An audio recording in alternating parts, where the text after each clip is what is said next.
ಮಹಿಳಾ ಸಹಕಾರ ಸಂಘ ನಿಯಮಿತ ವಿರಾಜಪೇಟೆ ಇವರ ವತಿಯಿಂದ ಮಹಿಳಾ ಸಮಾಜದ ಸಭಾಂಗಣದಲ್ಲಿ ಅಂತಾರಾಷ್ಟ್ರೀಯ ಮಹಿಳಾ ದಿನಾಚರಣೆಯಿಂದ ಆಚರಣೆ ಮಾಡಲಾಯಿತು.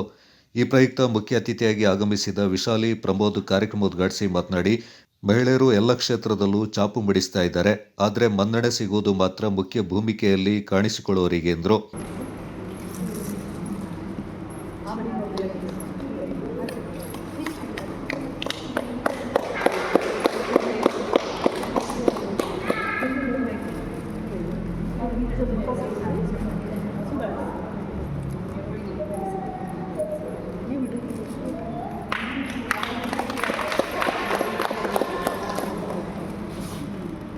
ಸಾಹಿತಿ ರಜಿತಾ ಕಾರ್ಯಪ್ಪ ಮಾತನಾಡಿ, ಮಹಿಳಾ ದಿನ ಕೇವಲ ಒಂದು ದಿನಕ್ಕೆ ಮಾತ್ರ ಸೀಮಿತವಾಗದಿರಲಿ.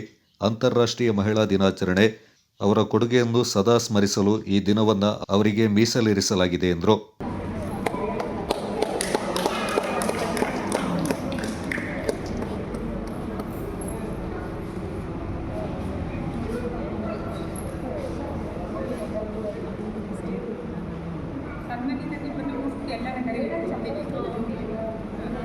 ಆಯಿತು.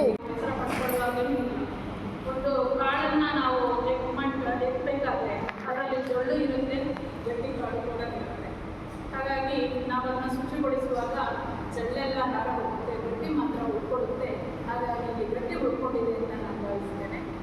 ಇಲ್ಲಿ ಬಂದಿರುವಂಥ ಎಲ್ಲ ಮಹಿಳೆಯರು ಶುಭವಾಗಲಿ. ಹಾಗೆಯೇ ತಂದೆ ತಾಯಿಯರು ಎಲ್ಲ ಹಿರಿಯರಿದ್ದೀರಿ. ನಾನು ನಿಮ್ಮ ಮುಂದೆ ಮಾತಾಡೋದಕ್ಕೂ ದೊಡ್ಡವಳೇನಲ್ಲ, ಆದರೂ ಕೂಡ ಒಂದು ಮಾತನ್ನು ನಾನು ಹೇಳಲಿಕ್ಕೆ ಇಷ್ಟಪಡ್ತೀನಿ. ಏನಂತಂದರೆ, ಇತ್ತೀಚಿನ ದಿನಗಳಲ್ಲಿ ಕಿರಿಯರಾಗಿ ಆಗಿ ಎಲ್ಲ ಮಕ್ಕಳುಗಳು ಹಾಗೆ ತಪ್ಪುವಂತಹ ಸಂದರ್ಭಗಳು ಬಹಳಷ್ಟು ಇದೆ.